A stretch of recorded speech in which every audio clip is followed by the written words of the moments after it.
E se eu te dissesse que existiu um homem que enfrentou uma nação inteira, sozinho, um homem que desafiou reis, que enfrentou falsos deuses e que viu o fogo descer do céu, mas também um homem que teve medo, que quis desistir e que chegou ao ponto de pedir a própria morte?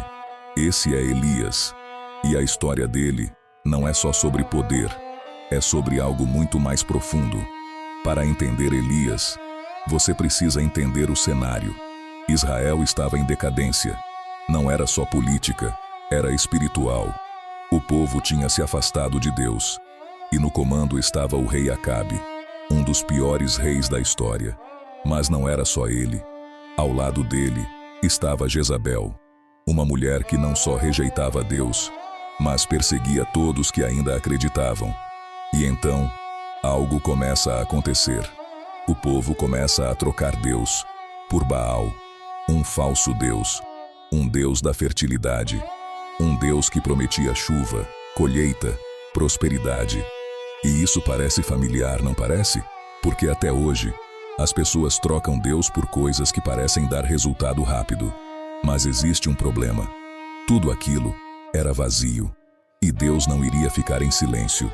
E é aqui que Elias aparece, sem anúncio, sem introdução. Do nada, ele chega diante do rei e diz algo que muda tudo. Não haverá chuva, nem orvalho, até que eu diga. Imagina o impacto disso. Em uma terra que dependia da chuva, isso era praticamente uma sentença de morte. E o mais impressionante, ele não pede autorização, ele não explica, ele declara. Porque Elias não falava por si, ele falava por Deus. E então, a seca começa. Dias passam, sem chuva, sem colheita, sem água. O que antes parecia exagero, começa a se tornar realidade. E o caos se instala.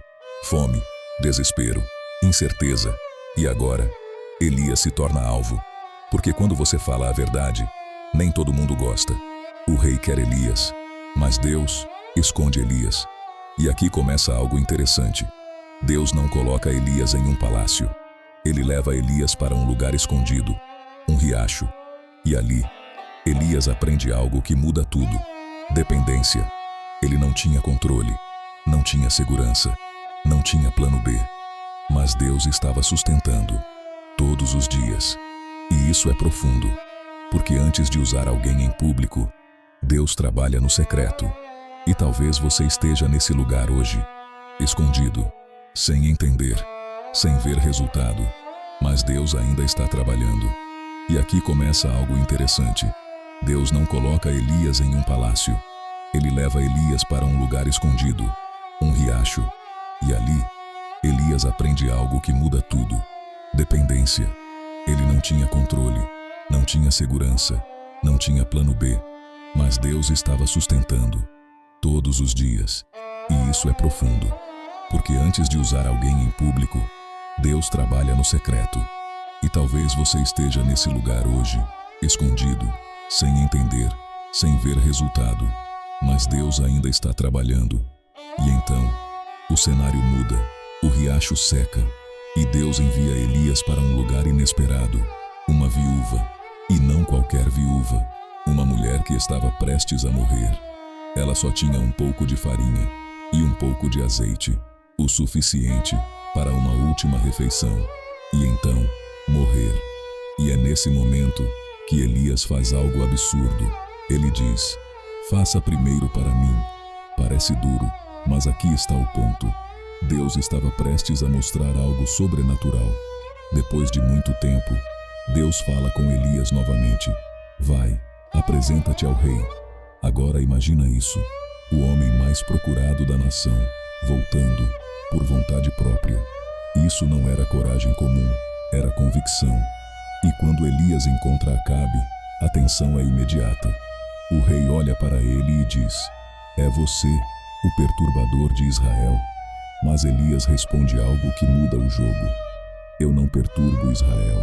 Quem perturbou foi você, por abandonar o Senhor. E então Elias propõe algo absurdo, um desafio. Ele diz: reúna todo o povo, e também os profetas de Baal. 450 profetas contra um homem. E aqui está o ponto.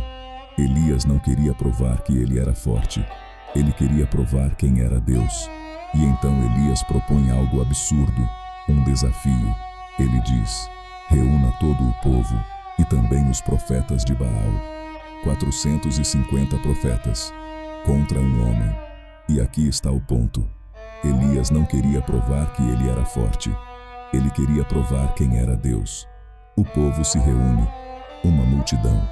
E Elias faz uma pergunta simples, mas devastadora. Até quando vocês vão ficar indecisos? Se o Senhor é Deus, sigam a Ele. Mas se Baal é Deus, sigam a Ele. Silêncio.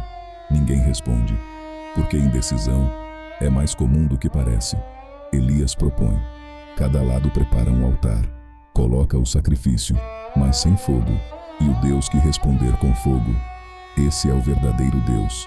Os profetas de Baal começam, gritam, pulam, invocam. Horas passam, nada. Elias começa até a provocar. Talvez ele esteja dormindo. Talvez esteja ocupado. Mas nada acontece. Porque falso Deus não responde. E então chega a vez de Elias. E o que ele faz é diferente. Ele não começa gritando. Ele reconstrói o altar. Elias faz algo ainda mais louco. Ele manda jogar água no altar. Não uma vez, 3 vezes, até tudo ficar encharcado. Agora pensa, ele estava tornando impossível, ainda mais impossível.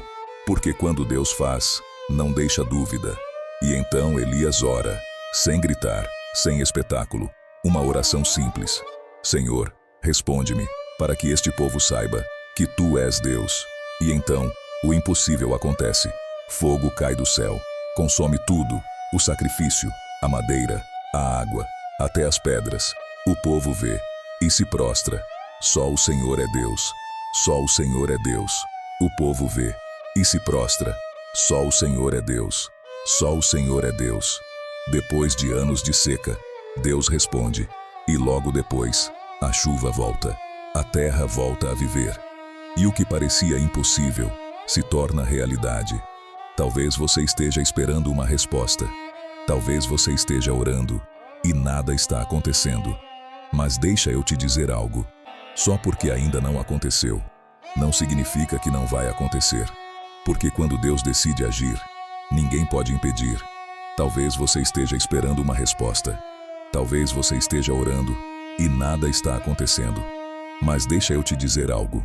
Só porque ainda não aconteceu, não significa que não vai acontecer. Porque quando Deus decide agir, ninguém pode impedir. Elias acabou de viver o maior milagre da vida dele. Fogo caiu do céu.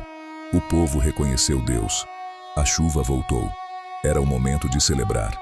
Era o momento de descanso. Mas não foi isso que aconteceu. Porque logo depois da vitória, vem algo que ninguém espera. Elias corre, sem olhar para trás, sem lutar, sem confrontar.